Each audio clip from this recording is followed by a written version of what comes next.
All right, welcome back. This is the Burnt Canadian channel. I'm the Burnt Canadian, and this is the third episode of Strata Management BC.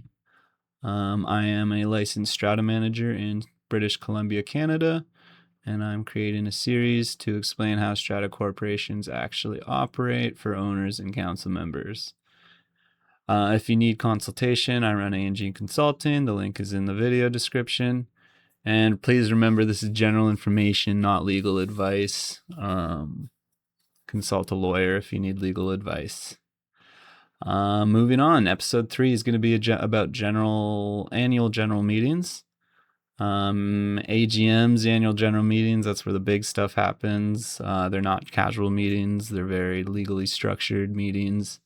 The order matters. The process protects everyone.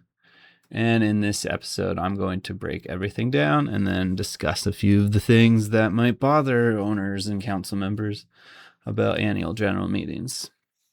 Registration, this one's the start of the meeting, or really before the meeting even technically starts. So owners sign in, proxies are submitted and verified, voting eligibility is confirmed, voting cards or label on Zoom is done. Generally, so what I do is generally all my AGMs are on Zoom nowadays. It's just easier for owners, and then I specialize in properties that don't necessarily have the owners living there full time. So there's a lot of meetings on Zoom for the most part. What that means is I'm registering owners as they come in if I can figure out who it is or determine who it is, and then otherwise I'm getting them to confirm what strata lot they're representing that day, and if I need any proof of an identification or confirmation of a proxy, things like that. So this establishes voting power and it determines quorum. So this is why registration is important, and it prevents disputes later, because there are parts of the Strata Property Act that can cancel things done at a general meeting if there's not more than 50% of the owners there. That's not a requirement for a general meeting to happen, though, but someone can put in to the CRT, I guess it would be, to have that the business that occurred at a general meeting canceled because there wasn't enough people. But generally, you're not going to see that. Anyway, moving on. Calling the meeting to order. So the meeting is going to be called to order by the chair of the meeting, which is generally the council president or the vice president. The council president is unable or unwilling. Otherwise, it'll be an eligible council member or an owner, an eligible voter at the meeting. Strata manager should not be the chair. They should be a facilitator. Meeting officially begins once quorum's been confirmed. Actually, really call the order, but then you confirm quorum as the next thing, which is quorum status, and then that's really when you confirm that the meeting can proceed, really, right?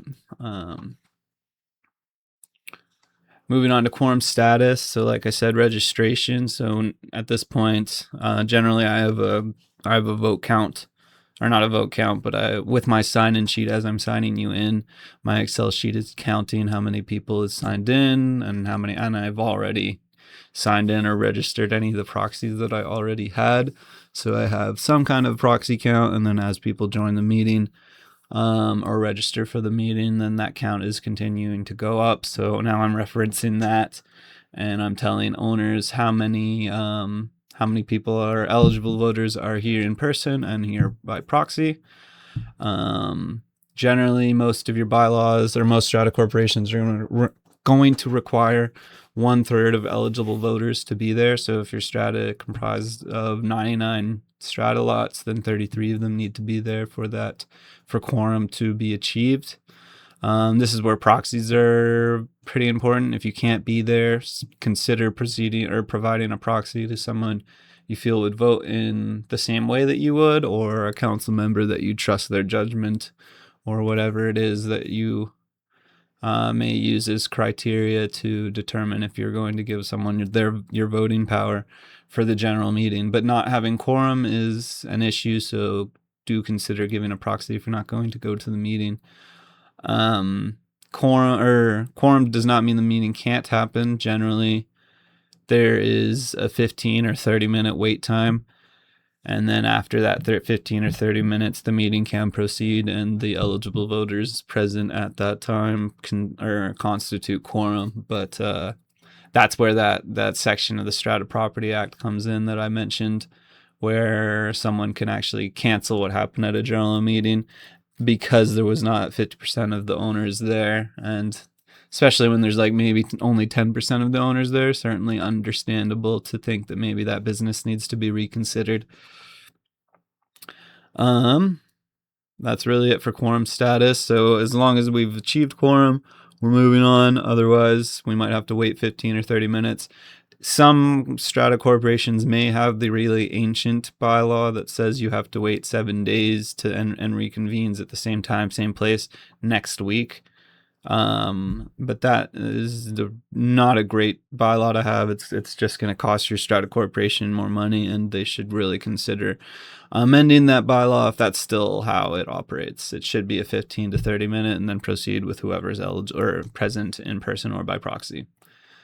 Moving on to approval of the agenda. This one's really simple. Generally, there's not going to be any changes or amendment to the agenda. Strata managers like myself may have some need to amend the agenda. Maybe perhaps there was a mistake or something missed or an update to something. Obviously, it can't be too much of a substantial change, but maybe it's just a clerical error or something like that. But generally, approval of the agenda. You do need a motion and a seconder to make this happen, and then the motion has to carry, so everyone has to vote in favor of it, and then you move forward. Big one here is, so like this is items have to be on the AGM notice. When it's sent out is basically that's locked in the agenda. Only items properly submitted that were on the agenda and provided to the owners within the time frame or required by the Strata Property Act should be considered at general meetings, not things that come up in a general discussion or just during other discussions of other sections of the meeting or parts of the meeting. This protects against surprise motions so that owners can actually be informed and ensure that if there is something being considered or voted on that is important to them, that they can be there or will be there, or provide a proxy at minimum. Moving on to the approval of minutes, simple or similar to the approval of the agenda, as long as there's no correction or changes, amendments needed for the previous AGM minutes, then we're just going to be asking for an approval of these minutes, which means someone has to motion, second it, then everyone approves, and then we're moving on, and the minutes have been approved. Generally, the next thing is going to be your insurance report. This is required at an AGM in BC.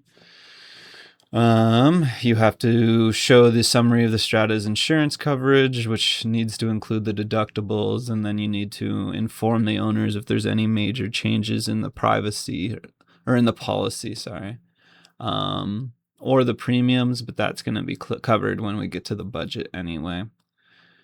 A lot of people see some pretty bad increases to insurance. I have found as a strata manager in my own experience that as long as you really keep getting multiple proposals and making sure you're getting competitive ones, that you can keep the premium down for your strata corporations. But that requires going out and asking for those proposals and then providing the information required so that the insurance companies can make the proposals, which does take some time. The big one that causes really high insurance premiums is claims. So obviously you want to do all the preventative maintenance that you can to avoid claims. And then that also goes for owners within their own units, trying to do things that could avoid damaging other units or their own unit for sure, but other units, and then not having a claim put in on the strata insurance, which would increase the premium next year, of course. Just gonna take a sip of water. Should have refilled that beforehand. Yeah, we'll move on to the budget presentation. So this is when the budget is presented along with financials and the state of the CRF and forecasted CRF and operating earnings for the next year. Not earnings, but just what the Really just the forecasted estimated balance for the contingency reserve fund.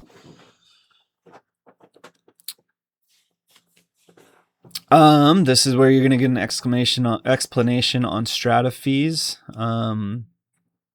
This is where you should really check. This is a big one for owners. So this is if strata fees is really all you're interested in, to see if they're going to go up, check your budget, see if they're going to, and then you can generally figure out where the increases in budget have been required.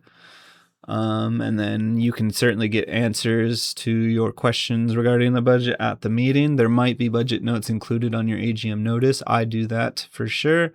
They are fairly basic. They kind of just tell you exactly what it is, but for some people it might not be so obvious what things might be covering. So it does give some kind of outline of what every single budget line actually is, unless it's incredibly obvious. Like, I don't know. There's not really any that are obvious or completely obvious. So I do provide information on almost all of them. So the budget requires a majority approval. So it would be presented, people can ask questions, then there's going to be a motion to approve it. Actually, really just a motion to bring it to the floor, consider it, and then there'll be a second on the motion to consider and approve, and then everyone would vote on it. And if it's defeated, the previous budget continues until the new budget is approved. That really covers the budget. I'm going to do a deeper dive on budgets and how they really play a role. But for this episode, in regards to annual general meetings, we'll keep it kind of brief for this one. Resolutions and voting thresholds. So we're moving on to resolutions after we've done the budget. It's now time for the resolutions. So there's different types of resolutions. You're going to have your majority votes, your 3/4 votes, and unanimous votes. Majority votes are your budget approvals and standard decisions. A lot of decisions are going to be the 3/4 threshold, which is your bylaw changes, significant expenditures from the CRF, and then depreciation report. CRF expenditures is one. Waivers, depreciation reports, waivers used to be one, but that's no longer allowed at based on new legislation in the Strata Property Act. Probably 2024 is when that came out. I'm not too positive, but I believe that's when that changed. No longer can waive them. You have to actually do it every 5 years is the new rule for depreciation reports. And then the most generally your resolutions are going to be CRF expenditures, because the council needs approval to spend money out of the contingency reserve fund. So and the only way they can get approval, or one of the few ways that they can get approval from the owners to use the contingency reserve fund, is by a resolution at a general meeting. Unanimous votes are incredibly rare situations. I do have one coming up, or likely coming up, where there's a chance. Actually, two, now that I think about it. One is changing their calculations for a particular strata fee item. They don't want to do it by the unit entitlement. They're going to do it by unit or per unit. And that actually does require a unanimous vote at a general meeting to change how that particular expense is going to be calculated for strata fees. And then the other one that I'm going to be doing soon is to dispose of common property to a strata lot. That likely is not what's going to happen. It's going to be a disposal or a change from common property to limited common property, but the initial vote is going to be a change from common property to a strata lot, and going to be purchased by a strata lot. So the other ones that come up in for unanimous are wind-up resolutions. So that's when the Strata Corporation has decided that they're going to sell as a whole, the Strata Corporation. And then change in unit entitlement is another big one. So the big thing about unanimous votes is all owners have to actually be there, not just the ones in attendance, which is why I don't expect any of those to go through that I have coming up. Difficult to achieve without planning and communication. So of course, right, because you need really all the owners to approve of that situation. Explain, and I think we're moving on to secret ballots might be required for those resolutions, but that would be for your unanimous ones. They may be required, but that might only be if someone asks for it to be done like that. And then, yeah, no, moving on to general discussion. Now we're on to general discussion. This is where things blow up if they haven't blown up at resolutions for certain things, because there might be some contentious resolutions or maybe contentious reasons to use the CRF, the contingency reserve fund. But otherwise, a general discussion, that's where people talk about things that maybe haven't been covered in the resolutions and need to be addressed, or issues on the property. Many different things come up at general discussions, but no binding decisions can be made. Has to be on the agenda. So if someone's just brought it up as a general discussion item, we can't really vote on it. And it can get emotional, and yeah, that's pretty much it for general discussions. They can take a long time. I try to speed them up. If a conversation's going in circles and people are basically just arguing and debating at that point, then it's time to move on, because we have to be in the interest of everyone's time, and there are some other important matters still to get through after general discussion, and that brings us to council election. So council elections must take place each year at the annual general meeting. Nominations can be taken or pre-submitted. People can nominate themselves or nominate others, of course. You must be an eligible owner to be on council. I'm not positive on that statement, so don't take my word for it on that one. I'd have to go consult the Strata Property Act to confirm that, now that I think about it. But anyway, so council members have to be reelected. Hopefully you have the same council members that want to continue to do it, because it's a thankless job. It requires a decent amount of their time, and it's volunteer, and yeah, sometimes owners get angry for the council members, and they've just been volunteered because no one else is willing to do the position. So it can be brutal. So apply to be on council if you have any interest at all, or nominate yourself, find out what it's like. But I suppose I can give you a little bit of a breakdown right now. No, I plan on doing another episode specifically on that, so watch out for my episode on that if you want to find out more about what it's like to be on council. At least from my perspective as a strata manager. So the big thing, generally strata councils are going to be a maximum of 7 members and a minimum of 3. Again, you can nominate or self-nominate yourself, and you definitely want council members. You want good ones. If you have an option or options, then definitely try and find out what people have done previously. I have accountants are great, because then they can look at the financials. You have building maintenance people. Those guys are really great to have on a council. Things like that. Anything that's good for property management is something that can help. Lawyers are great as well. Another good one. Moving on to the last item. So after we've elected the council, which again can be a little bit of a contentious issue otherwise, or hopefully you have enough. But we're moving on to the meeting termination, which just needs someone to motion to adjourn the meeting. Then the meeting's officially over. Minutes are drafted. There's a 2-week deadline in BC or British Columbia for the minutes to be shared with owners. So hopefully the strata manager gets that to the council within a couple days. The council has a few days to review it, and then you distribute it to the owners. Or actually the council has a week then. If the strata manager gets it to them within at least a week, then they have a week. Then you have to have it posted. But yeah, that's the annual general meeting. Just ran through all of it. I'll be definitely doing some deeper dives on a few items there, but that was the gist of an annual general meeting. So, some big things. Annual general meetings can feel slow. Depends on your strata manager, how the meeting is being run, and what there is to cover. I've done an annual general meeting in 17 minutes, and I've also been in an annual general meeting that took 3 hours and 30 minutes or something like that. So as you can see, there's quite a variation of what can happen. Just so everyone knows, the one that was 3 minutes, it's a property of 16 units. Council of 3.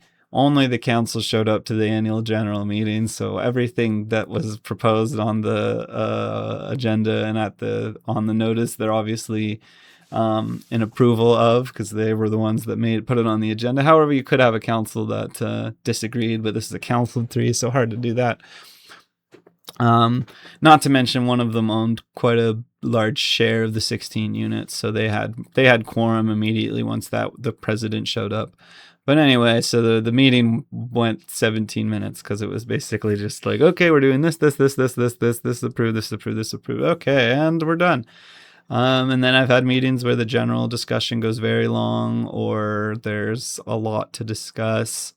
There are some properties where you might have the annual general meeting and then maybe the annual general meeting for the other section of the Strata Corporation, or I have other properties where I have the annual general meeting for the Strata and then I have the annual general meeting for the HOA, and that can make the meeting a whole lot longer. My meetings in that specific situation, when I have a Strata and then the HOA, is generally 3 hours. It's an hour and a half for both meetings.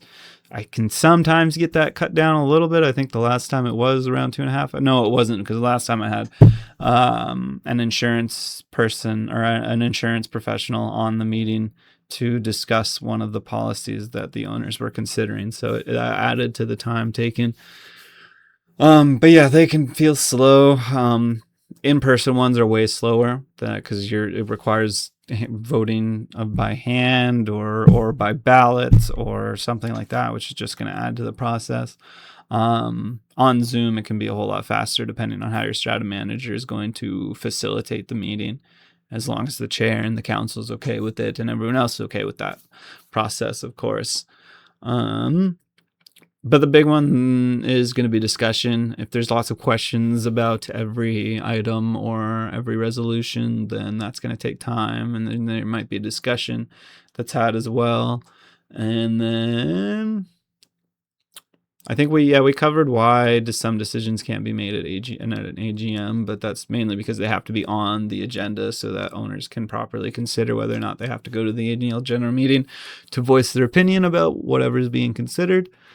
And there's a big time legal constraint. Business that's not done properly is not valid and can't actually be acted on. If it is, then you're putting the Strata Corporation at risk for litigation.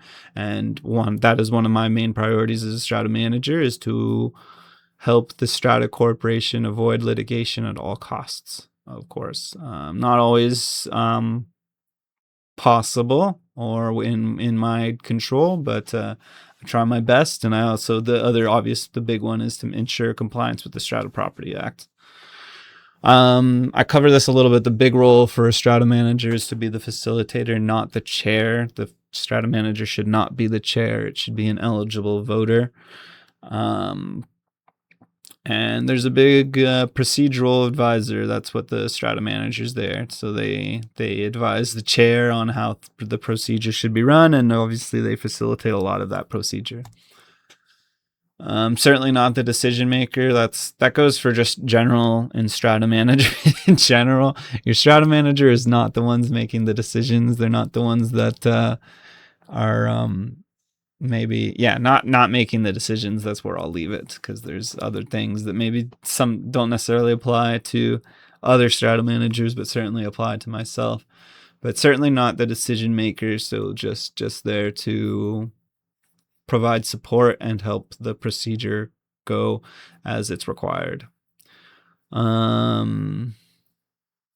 Yeah, I think we've covered it all there. Thank you so much for watching and supporting the channel. Please like and subscribe. If you have any questions or topics you'd like covered in a future episode, comment below. Again, I do run an A&G consulting company, A&G Consulting. I have a website. The link will be in this description, and I will see you on the next episode. Thank you so much.